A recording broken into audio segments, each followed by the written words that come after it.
بسم اللہ الرحمن الرحیم۔ خواتین و حضرات، السلام علیکم ورحمۃ اللہ وبرکاتہ۔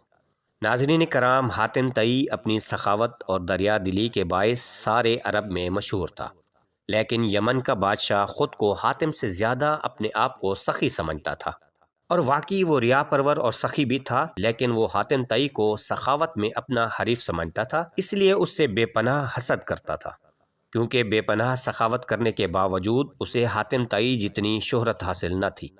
آہستہ آہستہ یمن کے بادشاہ کا حاتم سے حسد اتنا زیادہ بڑھ گیا کہ اگر کوئی شخص حاتم کا نام بھی لیتا تو وہ غضبناک ہو جاتا تھا۔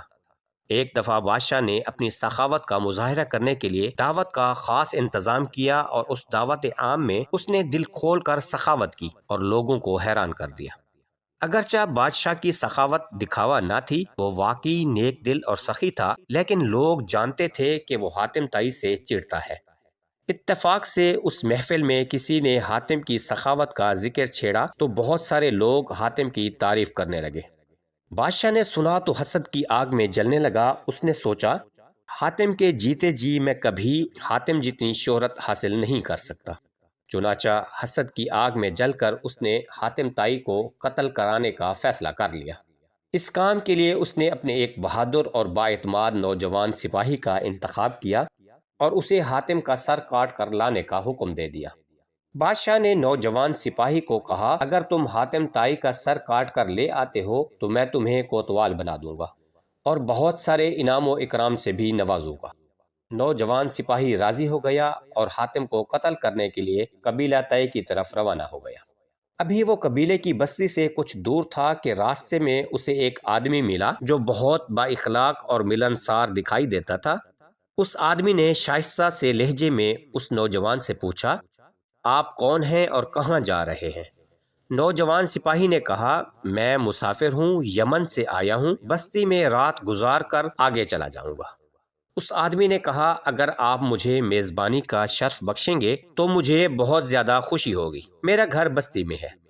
نوجوان سپاہی نے سوچا، اس آدمی سے حاتم کے بارے میں معلومات ہو سکتی ہیں، چنانچہ وہ اس آدمی کے ساتھ چل پڑا۔ بستی پہنچ کر وہ آدمی اس نوجوان سپاہی کو اپنے گھر لے آیا اور اس کے لیے طرح طرح کے کھانے پکوائے اور اس کی خاطر مدارت میں کوئی کمی نہ چھوڑی۔ نوجوان سپاہی اس کی اس خاطر مدارت سے بہت متاثر ہوا۔ صبح کو پھر پرتکلف ناشتہ پیش کیا گیا۔ اس نوجوان سپاہی نے جانے کی اجازت چاہی تو اس آدمی نے کہا، چند دن اور مجھے خدمت کرنے کا موقع دیں اور میرے گھر قیام کریں۔ نوجوان نے کہا، میں ایک بہت ضروری کام سے جا رہا ہوں، اس لیے ٹھہر نہیں سکتا۔ اس آدمی نے کہا کہ وہ کام مجھے بتائیں، شاید میں آپ کے کام آ سکوں۔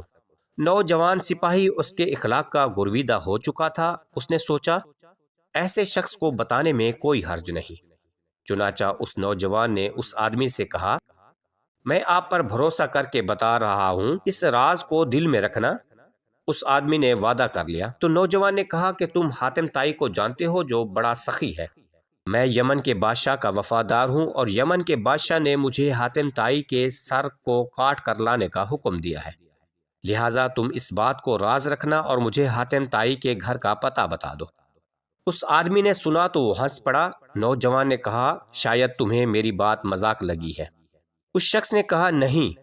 پھر اس نے اپنی تلوار نیام سے نکال کر اس نوجوان سپاہی کو پیش کر دی اور کہا، جلدی کرو، میرا سر کاٹ لو تاکہ میرے گھر والوں کو پتہ نہ چلے، ورنہ تمہارے لیے مشکلیں پیدا ہو جائیں گی۔ یہ کہہ کر نوجوان کے سامنے گردن جھکا کر بیٹھ گیا اور کہنے لگا، میں ہی حاتم ہوں۔ نوجوان یہ سن کر حیران و پریشان ہو گیا اور حاتم کو آنکھیں پھاڑ پھاڑ کر دیکھنے لگا۔ اسے یقین نہیں ہو رہا تھا کہ کوئی اس قدر بھی سخی ہو سکتا ہے کہ اپنی جان کسی کو دے دے۔ اس کے ہاتھ سے تلوار گر گئی اور وہ حاتم کے پاؤں میں گر پڑا اور معافی مانگنے لگا اور کہنے لگا، اے حاتم، تیری حقیقت معلوم ہونے کے بعد قتل تو دور کی بات، تمہیں پھول بھی ماروں تو بڑا گنہگار ترین آدمی ہوں گا۔ پھر اس نے حاتم کو گلے لگایا، اس کا ماتھا چوما اور رخصت لے کر واپس یمن آ گیا اور بادشاہ کی خدمت میں حاضر ہو کر سارا واقعہ بیان کر دیا۔ تو بادشاہ بھی حاتم کی تعریف کرنے پر مجبور ہو گیا اور کہنے لگا، لوگ حاتم کی سخاوت کی صحیح تعریف کرتے ہیں، واقعی سخاوت اس کا حق ہے۔ اللہ کریم ہمیں بخل سے بچائے اور سخاوت کرنے کی توفیق عطا فرمائے، آمین۔